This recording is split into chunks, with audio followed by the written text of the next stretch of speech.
Feeling worse doesn't mean you chose wrong. It means you're living in the cost of choosing safety, truth, and self-respect.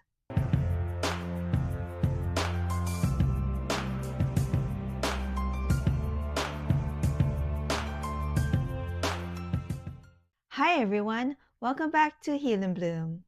If you're here today, chances are you're navigating something tender, and I'm really glad you're here. This video is for anyone that has left an abusive relationship and expected relief, but instead feels more anxious, more confused, and more sadness. This part of healing isn't talked about enough. And in today's video, I want to share why feeling worse is actually normal and how God meets us in the season of healing. Let's begin.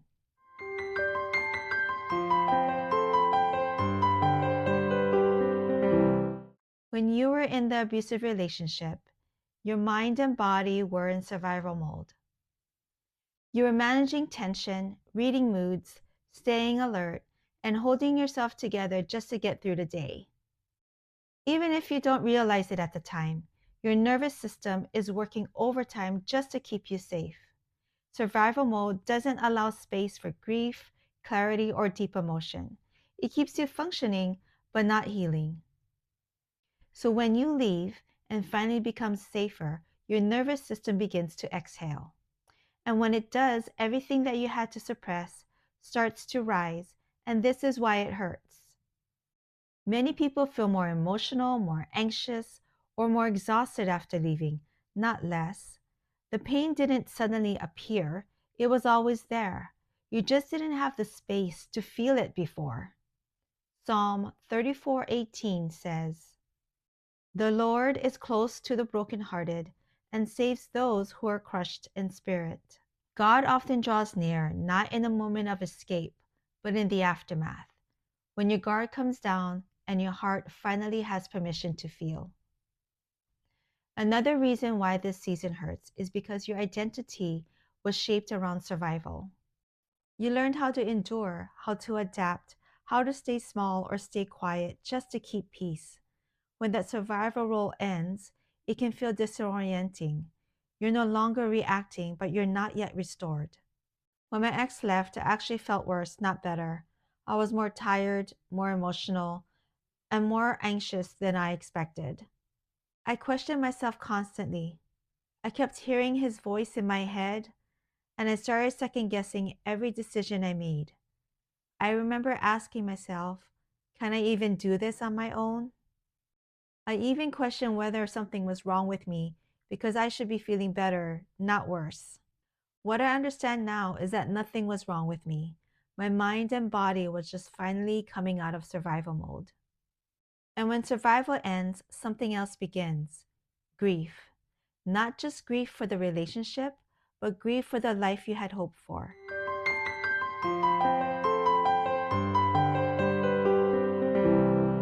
Grief doesn't always arrive the way we expect it to. Sometimes it shows up quietly, after the chaos ends, after the decision is made, and after you stop bracing for what might happen next. You're not just grieving for the relationship. You're grieving for the future that you had hoped for, the family that you envisioned, and the version of yourself that had to survive for so long. Even when leaving was necessary, even when it was the right choice, there is still loss. Abuse keeps your nervous system constantly activated. So when that constant tension is gone, the stillness can feel unsettling, lonely, and even unsafe. Ecclesiastes 3:4 says, "There is a time to weep and a time to laugh, a time to mourn and a time to dance." And often it's in the quiet season, when the noise finally fades, that God begins to do some of his deepest healing work. John 14:27 reminds us, "Peace I leave with you, my peace I give you. Do not let your hearts be troubled." Peace can feel unfamiliar before it feels comforting, but unfamiliar does not mean unsafe. I remember mourning for my marriage, for the man that I thought would love and cherish me for the rest of my life, and for the intact family that I had envisioned. I grieved for a long time, and most of the time alone. Today, I may still feel sad about what I've lost, but it doesn't hurt anymore. This season isn't about going back or pushing forward too fast. It's about letting yourself grieve for what was lost so that healing can take root.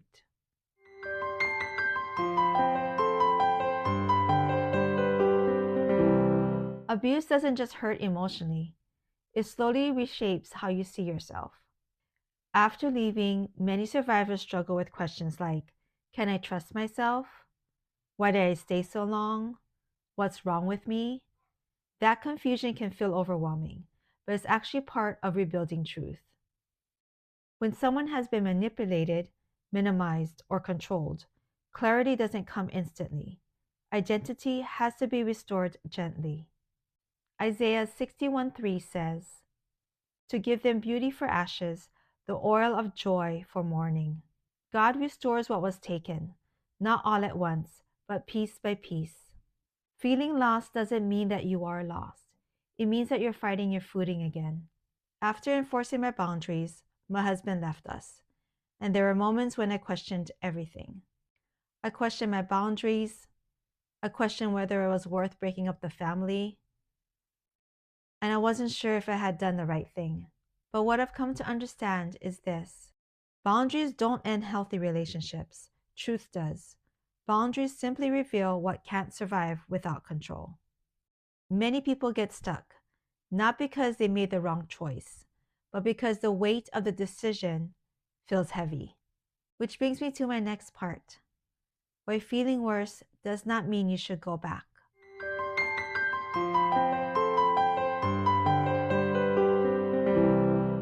Doubt often shows up after you make a hard but necessary choice.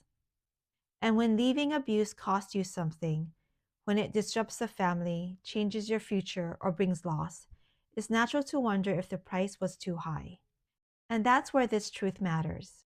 Feeling worse doesn't mean you chose wrong. It means you're living in the cost of choosing safety, truth, and self-respect. It's often the result of walking away from the familiar, even when the familiar was harmful. Galatians 6:9 reminds us, let us not grow weary in doing good, for at the proper time we will reap a harvest. Leaving doesn't bring instant peace. It creates space for healing, and healing takes time. And if you're in that in-between place where you're safe but still hurting, stay there. This is where clarity grows and where strength returns. Going back may feel easier in the moment, but ease is not the same as safety. And God is still with you here, steady, present, and near, even when the path forward feels uncertain.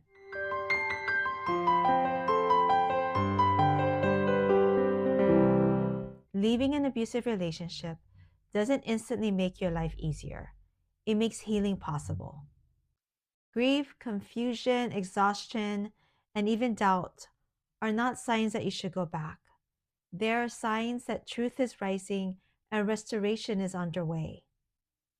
Scripture reminds us in Psalm 147:3, He heals the brokenhearted and binds up their wounds. Healing doesn't rush, it unfolds. So take this season one at a time. Trust what your body and your spirit are telling you, and stay rooted in safety, not in what is familiar. Allow God to meet you in the quiet places, not just the crisis. What hurts right now is not the end of your story. It's the beginning of becoming whole. Until next time, please take care. And remember, what you're walking through right now, you're not doing it alone. God is leading you through it. Bye.